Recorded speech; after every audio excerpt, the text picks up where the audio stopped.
So first, in terms of the medical, I'm sure that I wouldn't be wrong to say almost every, or the greatest and a lot of the correctional centers do have sick bays, yeah? So you do have a particular... Are there facilities? Are there personnel? Then you have, sometimes, sometimes you have a clinic, sometimes you have, it's of course of different grades, of different structure. And then of course, it's something to have a facility, but it's also a different thing to have all of the appropriate drugs that you require, all of the appropriate specialization in terms of medical that you require. So there are facilities that you have that are clinics. Now, the question, therefore, is that what are the services that are able to be provided in those facilities? There are also some few correctional centers that have almost like a little bit upgraded, I don't know what I call, at least almost like an upgraded hospital. There are not many of them. But the point I want us to see, it can always be improved upon. There are a lot of inmates. If you talk about number, that's why the issue of number is always a big issue. Because no matter what you are providing, if you overstretch because of number, it becomes a problem. The second thing is how many of the professionals are you attracting into the service? How much of the appropriate drugs do those persons have access to?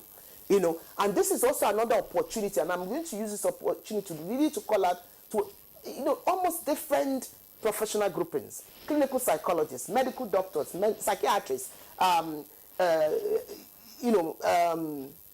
different other professions. They can begin to look at, especially in the medical space, yeah? Begin to look at what can be done to provide service. I'll give you one just example. Let's talk about mental health.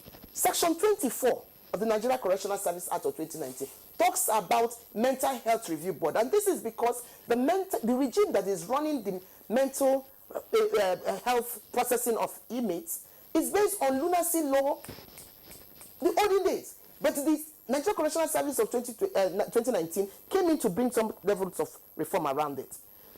Members of the Mental Health Review Board was at least, I believe, inaugurated virtually on the 25th of August 2022, but they haven't been able to begin to implement that role. So the question, therefore, is, and in terms of mental health, and I want to say this, apart from the fact that there are some facilities that have asylums, you find that you don't have appropriate professionals to deal with that.